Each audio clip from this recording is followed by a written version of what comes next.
Welcome to Rehan School Notes, real conversations with students and facilitators about learning, challenges, and improvements.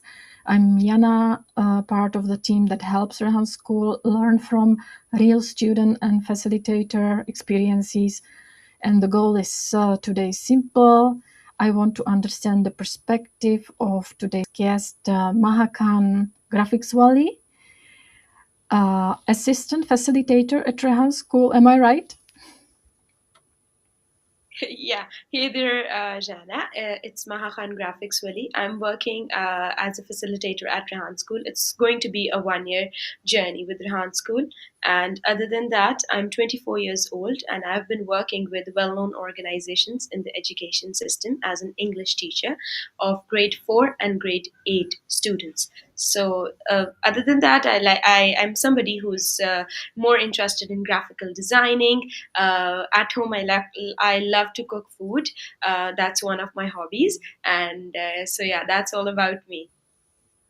So tell me about more about that pre-Rehan School experience.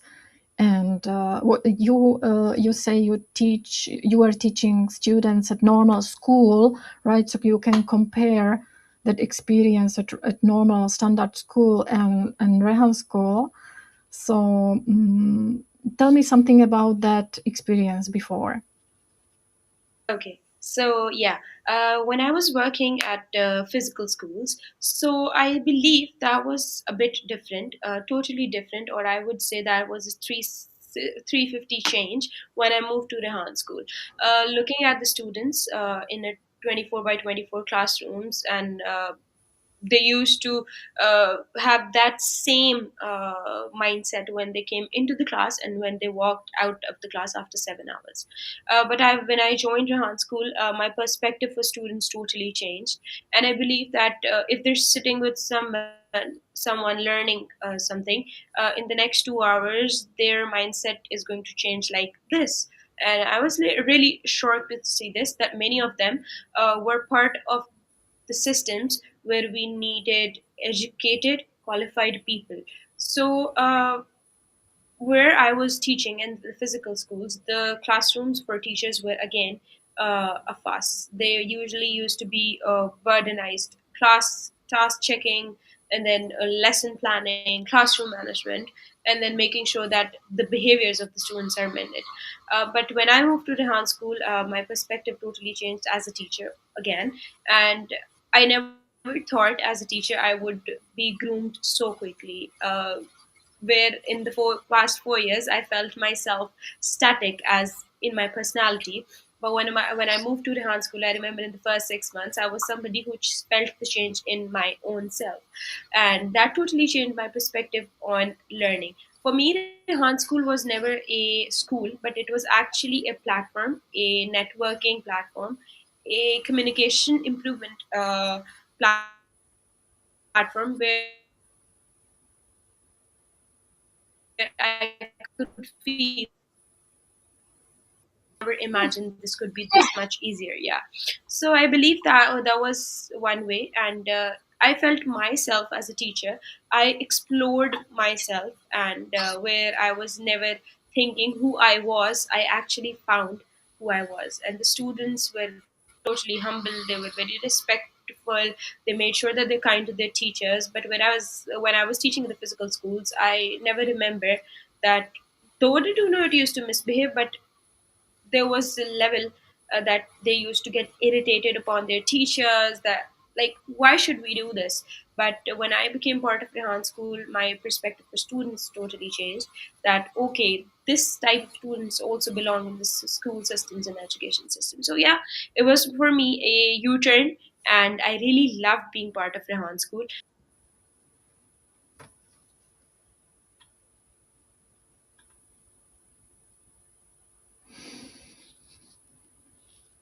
We keep losing the. We lost you for a moment. Okay. So yeah, that was something exploring for me as a teacher, and then now, right now, when I'm exploring the young people, that's totally different in here at Rehan School. You know, one thing resonates with me. you were mentioning normal students at normal school and their behavior. Is that because the difference might be because they were not motivated, right? At normal school, they were forced to learn what they were supposed to learn. And in Rehan School, well, there is still curriculum and students must follow it, but it seems like they are more engaged and they are more curious. So they are really focused on that learning journey, right? Oh, I Yeah. can. Oh, Yeah, that's absolutely right. I agree to you. And I believe that in a 24 by 24 room with almost 25 to 30 students sitting by, the teacher does not even pay attention to any single one of them. And she's like that, okay, I've done with my work, now it's your part to learn that. And the students were, yes, you're absolutely right, were never motivated. And they were, I believe that when I was also a student, things were activities were imposed on us that you were supposed to do this, why didn't you do this? You were supposed to be part of the class line, why were you away from this? You were supposed to stand straight, why didn't you? And then the most important thing is that we are punishing our students for tiny behaviors, and then they're like, why should we do it when we're not getting appreciated for it? um, Jana, when I was working, I remember I used to go in the classrooms and I used to be less, my classrooms were more student oriented.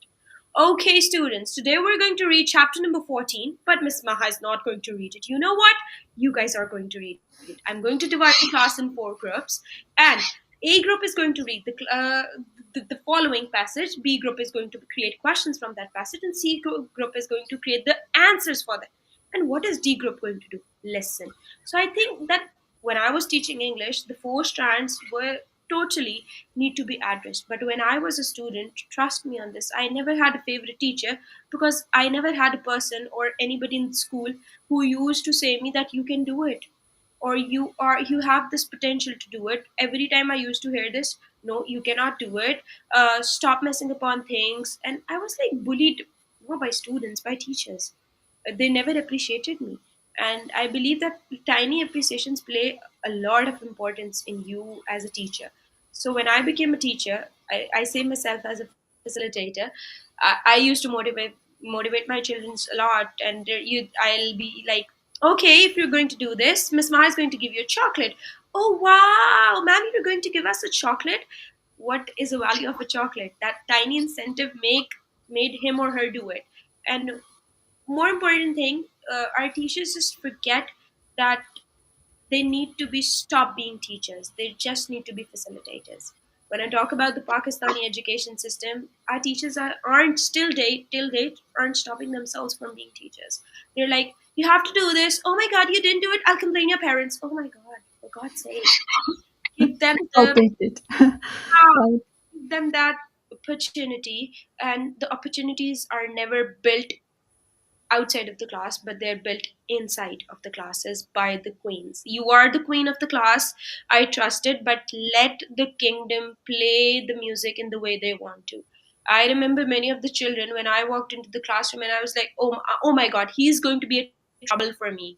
And I remember that after 4 months, the same kid being the best kid of mine means that I was a bit motivating for them, or I used to make them engaged. So, yeah, you're right. Motivation and engagement of the students is really important. Their interest totally matters. And when they're interested, they'll make sure that they do wonders in the world. And right now at Rehan School, many of our students are doing wonders in this world.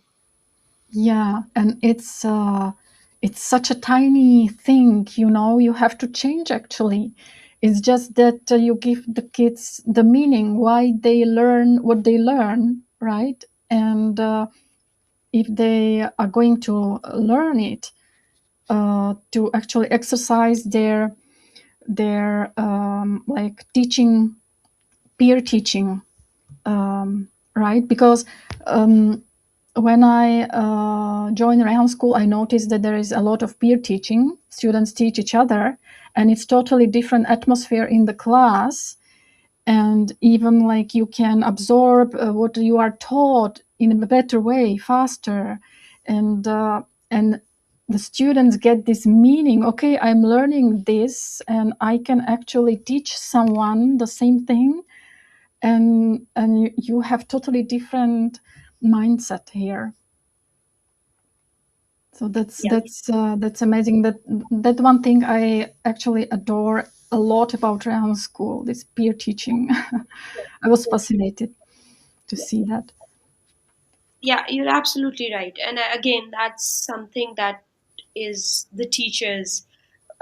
When your teachers stop being teachers and they're like less insecure, that if some student is helping in you, that doesn't mean he's going to take your place or she's going to take your place. We're actually training them for the future. Mm. We're actually training them for different situations. I remember that one day it was like an earthquake, and like uh, the other classrooms, they got panic. It's like, oh my god, it's an earthquake and it's in a teacher, we're scared. And I remember one of my sections, that was teacher, I was leading that class. It's like, teacher, an earthquake came. It's like, yeah, but what are the prerequisites or the precautions that you need to take is hide under the table until the drill closes. You need to be under the table, lock the door, make sure that you're inside. Don't worry, I'll be there with you. And I never felt that panic inside me, because before time I prepared them for this thing, that you don't need to get panic.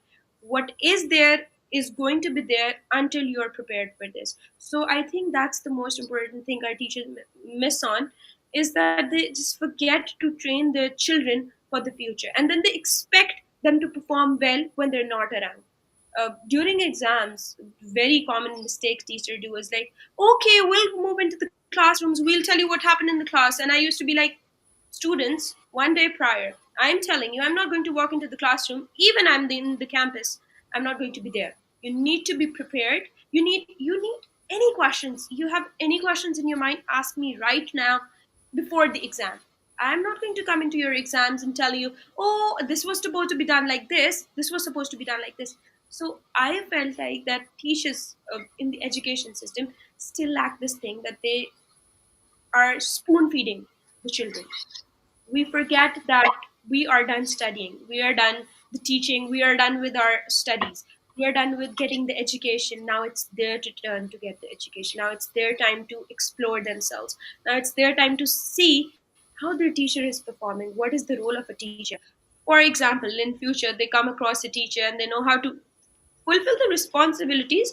I remember I used to be like, okay, students, I'm really tired today. So who's going to be Miss Maha today? Teacher me. It's like, okay, so Zimal is going to be Miss Maha today, and she's going to teach you guys the English lesson today. And who's going to pair up with Zimal? Okay, who's going to be second Miss Maha today? So this is what you do. I don't think so that our teachers are this way. They just forget this thing, that they need to put their students into different situations. And at Rehan School, we are making problem solvers. We are creating these problem solvers, and they get less chaotic and more vigilant. Oh my God, this happened.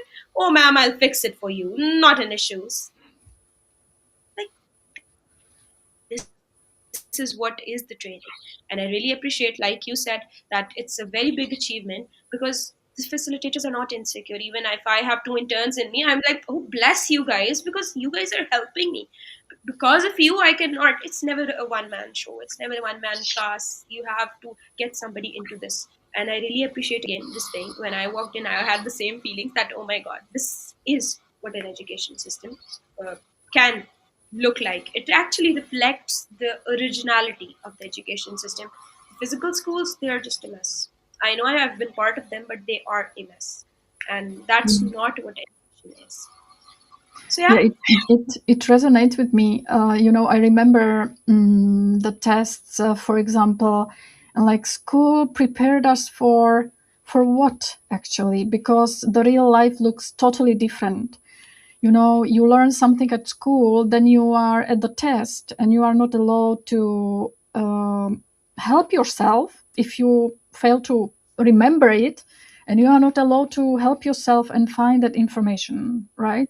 And real life, we if we don't know something, we have a team, right? We have a team of people. We can go and we ask for help, or we have internet. We had before library and books, and we go and search for information. And at the test, we were not allowed. We had to remember everything, which is pointless. The real life looks totally different, and we didn't teach kids to actually look for information and solve that problem, right? So um, I don't know if today's schools, for example, in Slovakia, where I live, looks different, and it's different. I hope so, because it's already like how many 30 years, 40 years I'm out of school. So so I hope it changed, but I don't think, when I visited high school in the city, there was still like 100 years anniversary, and the goal of the school was we prepare students for university. Like, why university? They should prepare students for real life, and it doesn't matter what school it is, which kind of school it is, right? So that's Yeah. amazing that we have school like Rehan School that actually focuses on the right things. Jana, just adding to what you said, is that when I was teaching Brother in the Land, a very famous novel, and there a nuclear attack came into the story, and the children were literally not exaggerating upon this when I started that, oh no, Danny came into a nuclear attack. And I was like, teacher, what is a nuclear attack? And I was like, are you guys in grade 8? No. And they're like, nobody told us through this. And then the next day, before they came into the class, I created a situation in the class of a nuclear attack. And I told them, now how are you going to go through this all? For example, there's a lot of explosions, and what's the first steps, safety measures you're going to take? Oh, we need to rub ourselves off. We need to hide under some clothes, go into the basement. It's like, yeah, that's, and when they got home, so like their parents called me up, it's like nobody did this ever in these 8 years, that they actually put them into the Situation. situation. Our students are not given this opportunity. It's like, okay, students, open up page number 42, start doing the reading, read the questions. Oh my god, you're done. Okay, bye, I'm done with it. Oh my god, girly, you need to stop. Our teachers are not playing their role as facilitators, as supervisors, as observers. They're actually being teachers. I remember when I was being taught, it's like, okay, you failed, so what's none of my business. I'll be appreciating the people who did the good job. It's like, how come, lady? And I remember when I became teacher, I used to forget my toppers and I used to pick and choose my strugglers. What? You scored 10% less? Oh, come on, let's sit in the classroom and today I'll teach you. And the next time it's like, teacher, I scored the whole complete marks. It's like, that's it. So I think the motivation is actually not given to the right place, but they're just putting in the wrong place. And that's something which is need to be actually, just a tiny thing I would like to say. It's not the training of the students, it's actually the training of the teachers and the parents. Our parents are not stopped being parents. Is like, I used to see parents coming on at the home time and picking up their students' bag, and I was like, why so? Why aren't you making them responsible? Why is the maid picking up their bags? Why is the house help and the driver there to just pick up their bags? Why aren't you making them responsible to just pick up their bags, to clean their places, to pick up the trash they threw on the floor? And I used to remember that when my parents used to come and pick up, it's like, no, you're not supposed to do this. For example, you're not there, and what's the training you're making for the students? You're not training them well. So when you're training your students well, I belong to a very well known family, but my mom has trained me to mop, to clean, to wash dishes, to literally to wash clothes. And if she's not around, I know how to manage things. I know how to do groceries. I know how to call the waterman and tell him that no water is coming. That's the situation, and she's trained us this way. And then if I know that, okay, that for example there's no electricity in the house, we know how to fix the electrical situations. So I think that's training. For people or the Gen Z's, it's like, why is your mom training you this way? Because that is the right way you need to train your children. I'm 24. I'm not married, but I can cook good food. uh, I know how to babysit a child. I have a patient in my house. I know how to treat her. I have a cat in my house. I know how to train him. So this is the training what parents need to do, what teachers need to do in the classrooms. So Rehan School is just moving their children to this what we were trained into. That Ozuji task. I don't know if you've come across him. Yes, we are training our children how to make their bed.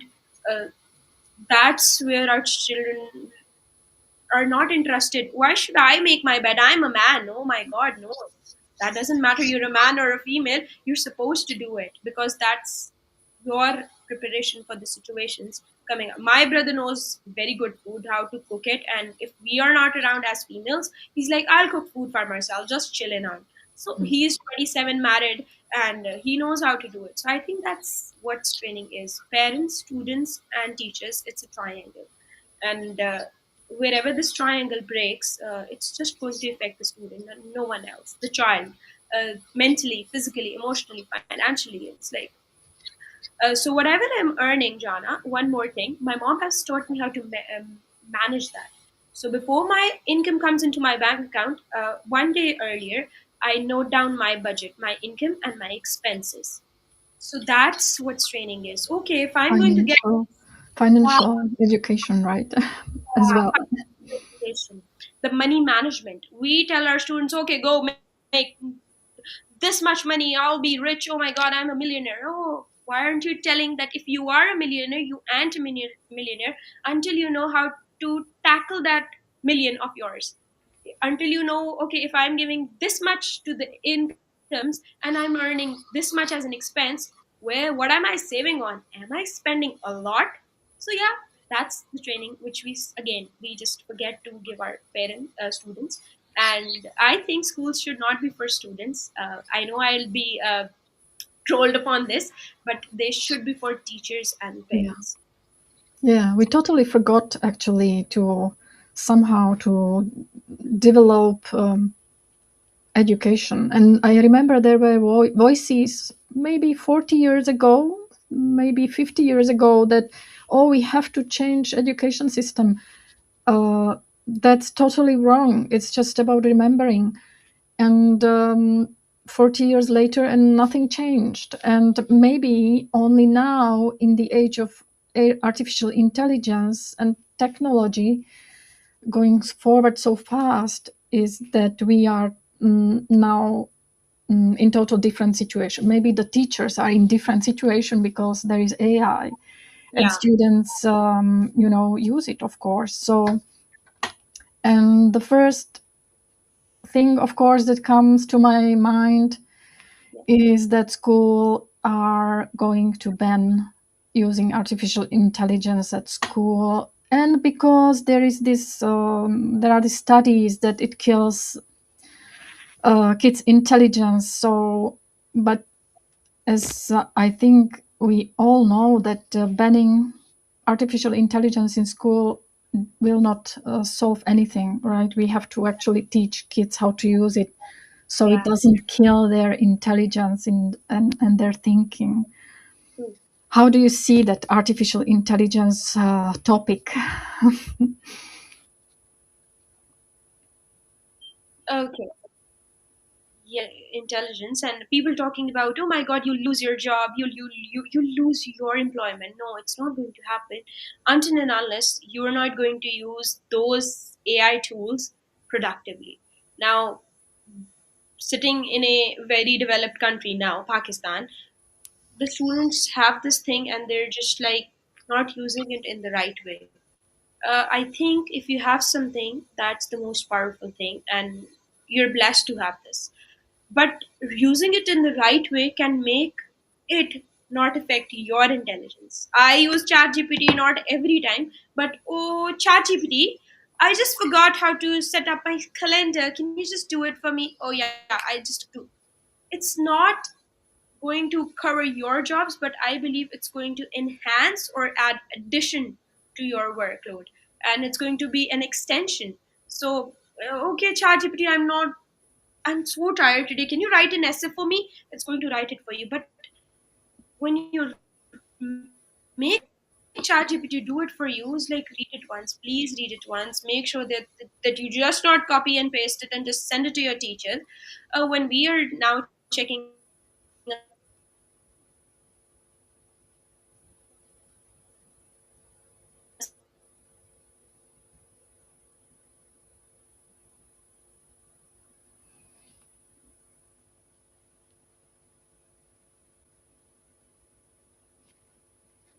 Oh, we lost working you. on your mental skills and your mind. Yeah, can you hear me? We lost you. We lost you for a second. Yeah. So I believe Maybe. that ChatGPT should be used as an extension, or any of the AI tools should be used as an extension, not a shortcut. Because students are finding shortcuts. They're like, okay, we have ChatGPT, we'll do it from there. No, you need to work on your skills. You need to keep telling. Like I do is like, okay, ChatGPT, I wrote this. Can you just rephrase it for me? And it does it for me. So I know what I've written, and the collaboration of ChatGPT is just a combination, and it's the perfect one. But if you're just going to depend upon it, it's not going to work, and then it's totally going to take your position in any way as a human. And yes, like the saying that yes, robots will take your position, but until and unless you don't let them take your position, just keep working. And I think that AI tools should be used as an extension in schools by teachers. I do my lesson planning, but I'm like, okay, ChatGPT, I'm going to do this. Can you just realign this for me all, and just add some creativity into it? Because what humans are, God has made us. So we don't have this that we made this particular tool. So who is more smarter, us or this machine? Because we created them. So obviously we cannot. We just need to make sure that we are using them in the productive way. We stop using them for. I've seen word content on the social media using these AI tools. We have seen that people are like misusing them in the wrong way, and they're like, okay, it's fun. No, it's not fun. I think you should use your particular, like, if I talk about Rehan School community, everybody is using these AI tools, but I never see any of them misusing them because they know the right way, and we have educated them on how to use it in the right way. So I think in the schools it should not be banned, but I probably think that you need to educate them, like you said, and we need to train our teachers and students both on how to get equipped with this thing and use it as an extension, not as a shortcut. Is there any project at Rehan School in the curriculum that you like the most? Which is Most, that favorite one? the most favorite one of mine is giving and taking interviews. I believe that builds your communication skills. You get to know about yourself. It's not about people. Right now, I'm talking to you, and I'm like getting myself out of the box. I'm like, Mhm. okay, am I like this? I never figured out that I was a public speaker, but when I started interviewing people or giving interviews, I figured this out, that I have this little essence of a public speaker. So I think that's one of the most fun part. And I, even if I'm sleeping, like right now, I'd love to do interviews because that's something that connects with people around the world. You get to know about yourself, you explore the people around you, you get to know about many professions, that oh, this also exists. So I think interviewing is most favorite part of mine. You mentioned the professions. I was exploring like new jobs, and even my daughter was looking for a new job, and I was amazed how actually it changed totally. Like there are totally new jobs on the market. So yeah, it's changing a lot today.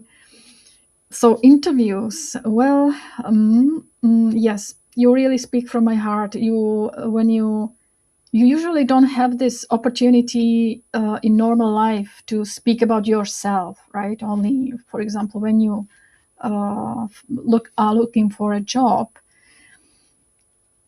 and in these interviews, you have to speak about yourself, and you see yourself in total different light. So Yeah, you are right. And I wanted to also ask, there are no grades at Rehan School. How these kids know that they are doing well if they don't get, A or +1, A plus, or whatever. And I know that it's very bad motivation for students just to work for the grade. Hmm, yeah. So how these kids actually feel like, am I doing good job or am I failing? Okay. How they can know? Yeah, you have heard about this thing that age is just a number. I'm just going to say that grade is just an alphabet. Uh, I never got good grades, and I still made sure that right now I'm much equipped and much educated than the people of my age. They're like the girls of my age, they do not know how to talk. Excuse me. So I don't think so. It matters. And it shouldn't matter for the students, for the parents, and for the teachers. It's actually what you're doing that matters. In what way are you contributing to the community? In what way are you making this world a better place for the future, for the next generation to come in? So if I take anyone's name in my community, it's like Minahil. She is right now working as an assistant of Sir Rehan. She never got grades. She is somebody who was a very, very, very uneducated person. She never knew that this was the whole scenario and screen of a AI. And now she's mashallah, so working as an assistant. That means you don't need a grade.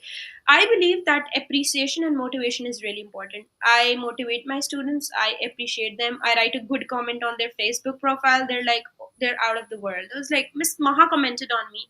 I give them interview. They're like, you know what? Today Miss Maha gave me her interview. Oh my god, I'm so blessed. So this is a great for them.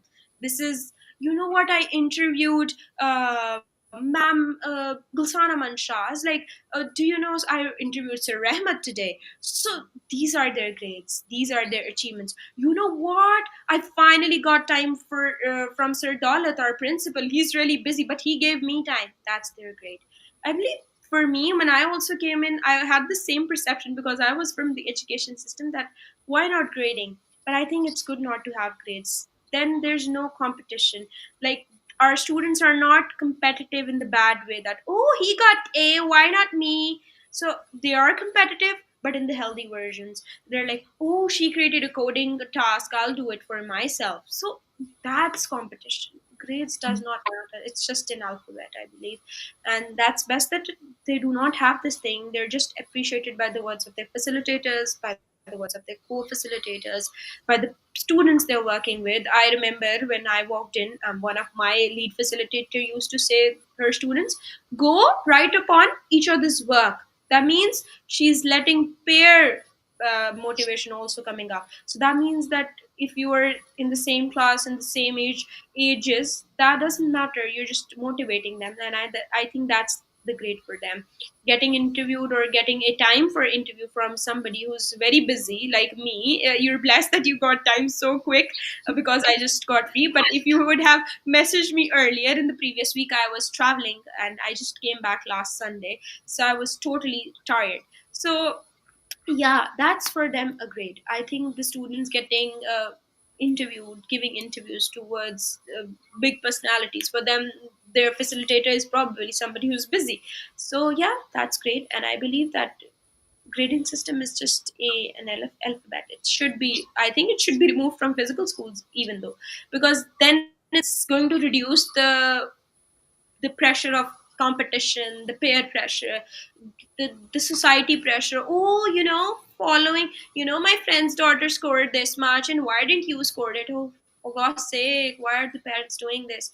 Our parents, our teachers are doing the same. My class did such a good job, and Miss Maha's class, oh my God, you guys, like, why are we just creating these boundaries for them, and already they're just stuck in the 24 by 24 room, and still they come across this. It's insane. So I think, yeah, it's great that we don't have alphabets here. It's The competition is still going on in the best way and in the healthy way it can. Mhm. What about that facilitators' work? What we can imagine? For those who don't know what it is, how it's different from a teacher's role, can you explain what the work you do is?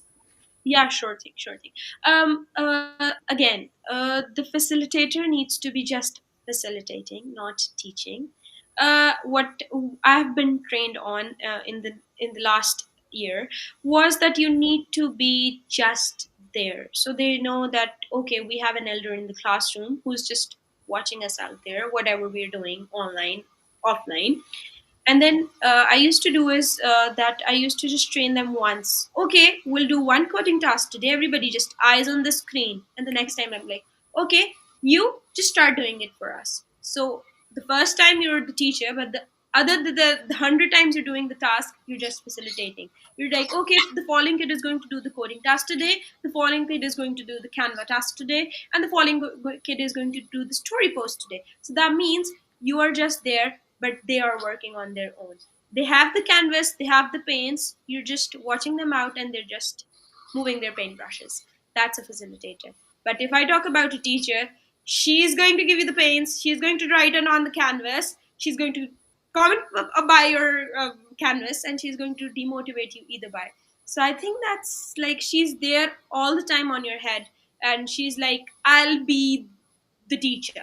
So I think that's the difference. Your facilitator is there, she's just observing, she's just supervising in case of any question, any query, she's always there with you.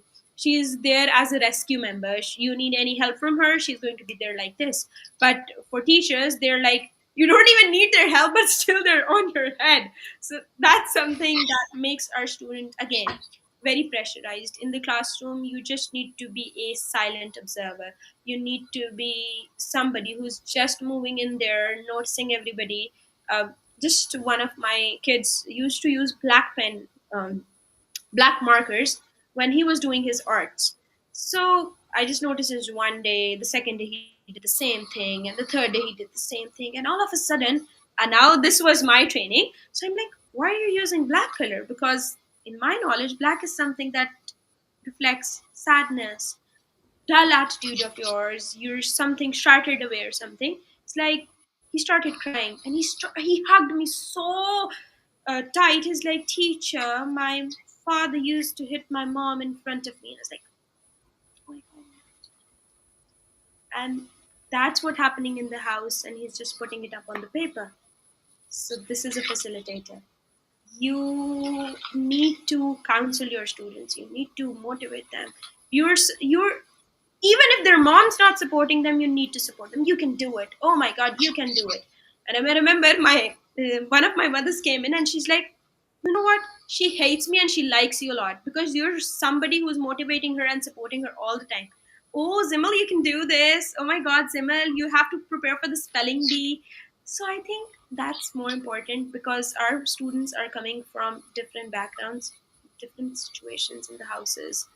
Uh, Cousins pressure, siblings pressure, then family pressures, family situations, And and if still, there is fear at school, at the class as well, what an environment for a kid, right? yeah. And if you're somebody who's a low performer, you're gone. You're being bullied in the Mm, classroom. You're not the favorite of the teacher. You're not the pet of the teacher. So it destroys the mental health of the student. And then we expect mm. our students to perform grades. Nah, But that's perform in the same competition, right? And we people have different talents, different, yeah, talents. So it's about team, right? We need team of people with different skills and different talents. true, true, true. Mm. And I Do you believe, have any? Yeah, yeah, yeah, go sure.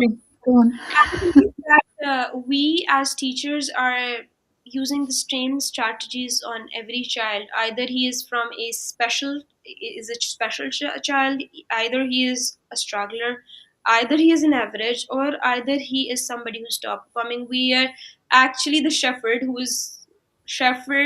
who's using the same stick for every sheep. Why so? Why can't we change our mind that okay, if I am Maha, I have five brains when I'm walking into the classroom because I have five types of students sitting in my classroom.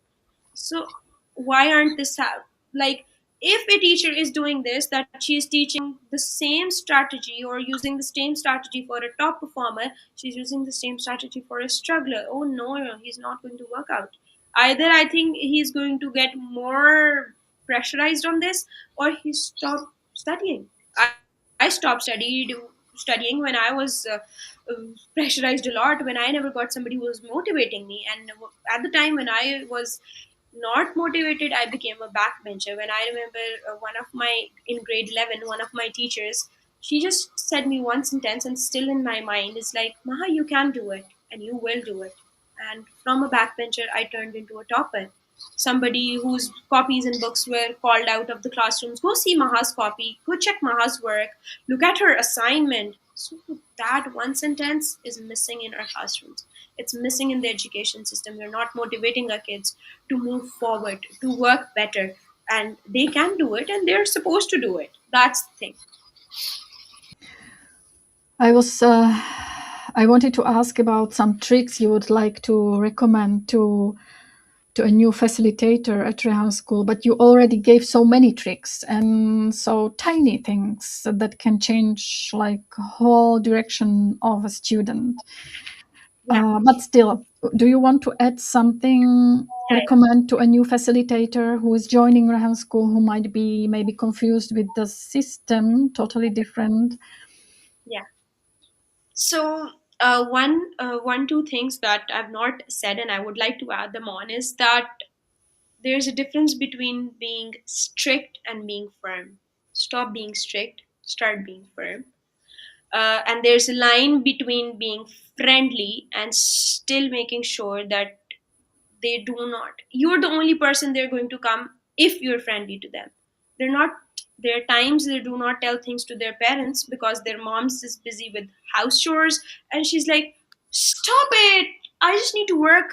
And then there are fathers who come from 9 to 5 jobs and they're like, I'm sick of you, I just need rest.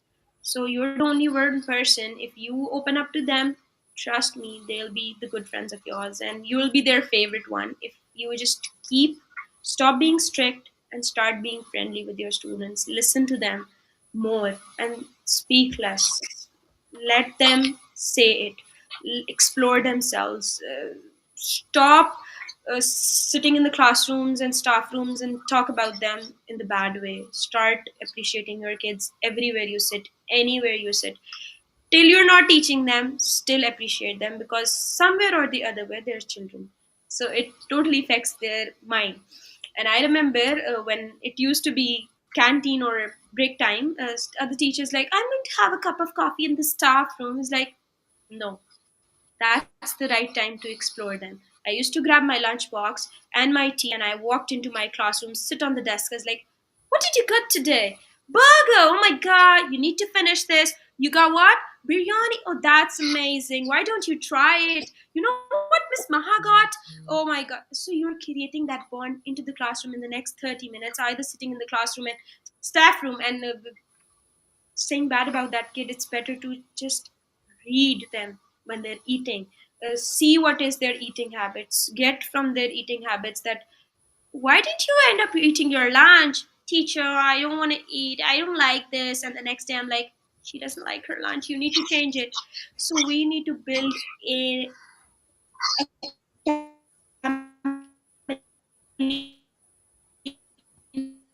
the classroom,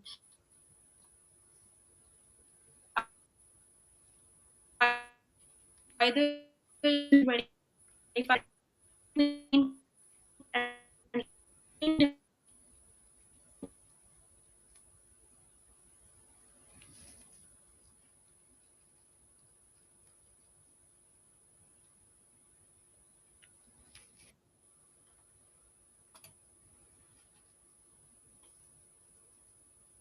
Oh, we lost you for a minute again. But I understood that you were creating a amazing environment, safe environment for your kids at the classroom and even during the lunch break. Um, okay, let's move on. I would like to touch this topic, like off screen and on screen time. Like kids now probably spend a lot of time on screen. How you actually at Rehan School, or in your experience, how were you dealing with this stuff, like balancing or teaching kids balancing their time on screen? And we have to wait for Maha again. I hope she will come back.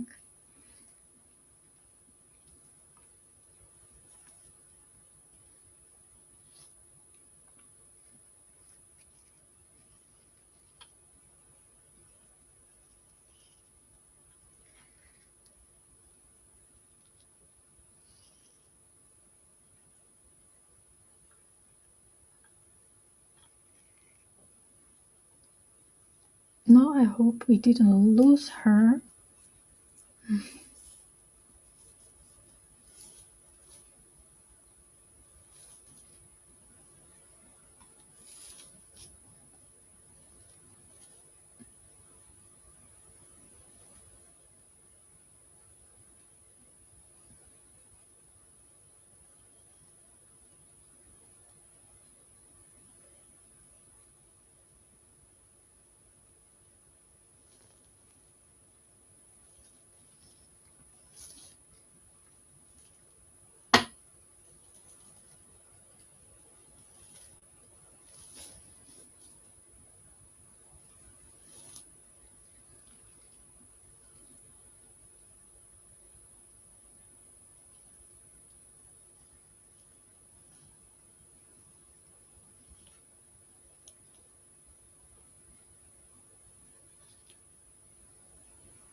Hello again.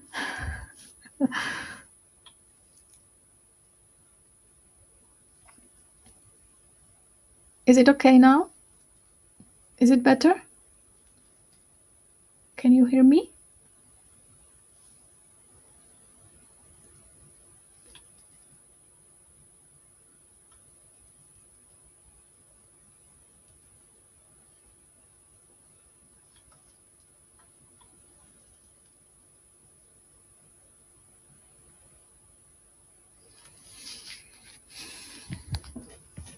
Hello, hello.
I think we will wait for several minutes still if she comes back.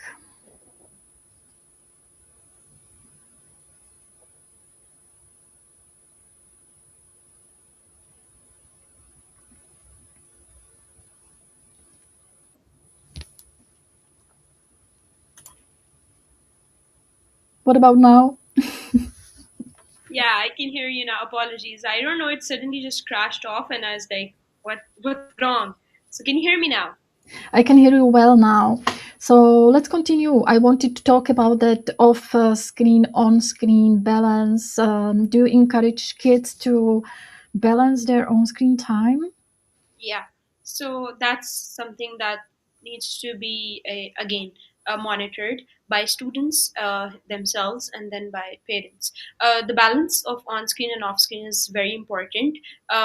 If I talk about myself, till the time I was not part of Rehan School, I had a very much balanced on-screen time. But now I don't know, when I'm sitting for longer hours, I just forget, and because of that, my eyesight has been a bit disturbing, and then my sitting posture was a bit disturbed, and the doctor asked me last 2 weeks back that you need to start sitting in the best way. I think that yes, as students you need to balance your on screen and off screen time. When you're not sitting on screen, go for breaks, short breaks, a 5-minute walk, just close your eyes, sit for some time, lie down for some time if you're working for longer hours. Make sure you're using the right posture when you're sitting on in front of the screen, and when you're not, just do some physical activity. Stop scrolling on reels on Instagram. On screen, off screen break means from everything. You're not watching TV, you're not using your mobile phone, you're not watching your at your laptop, you're not watching at the screen, because obviously the consequences are a bit dangerous. You lose your eyesight, and then you what the issue I came across was that my eyes started to go dry. So even if I used to come across sunlight, it used to hurt me a lot. So I think that's more important, that you use good eye drops. But if you're just using the screen time, you play physical games when you're not on screen. Go outside for a walk, just stretch yourself, be sure that you're not using the phone at all. Set up some timers or reminders that you need to stop watching your screen now, especially when you're scrolling, because if I talk about the youth, they're like, it takes hours and hours, they sit in the same place and they scroll, and they forget what time it is.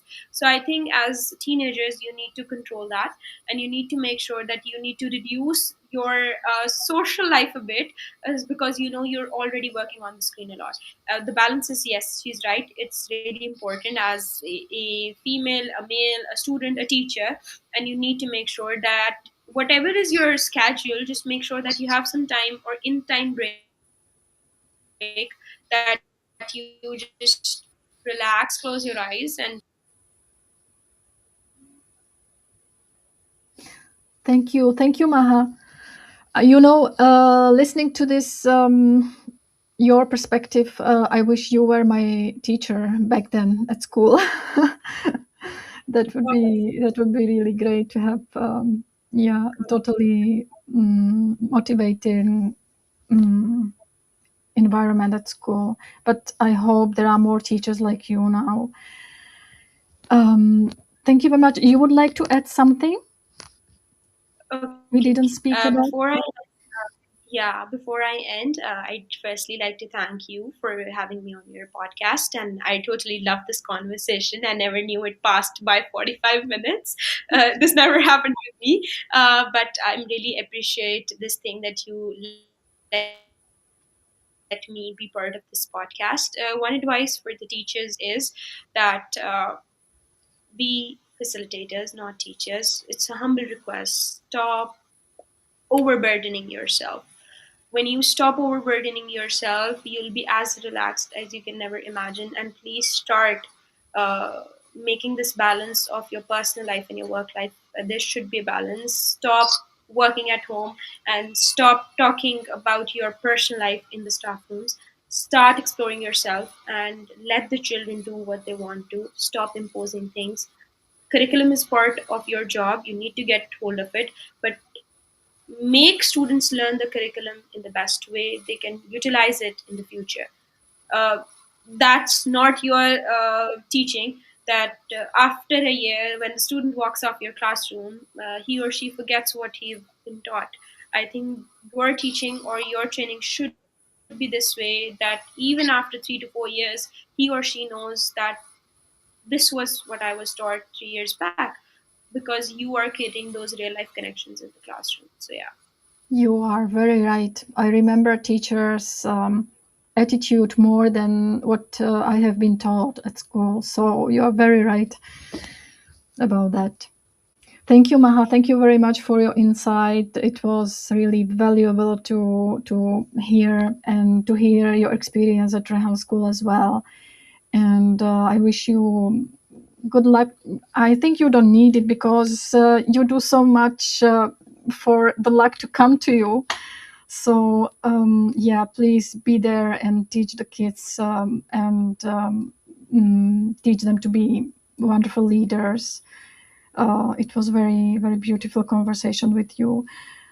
I will say goodbye today.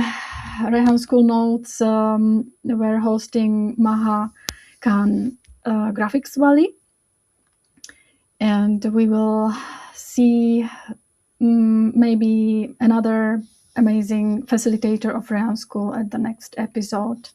Have a great day.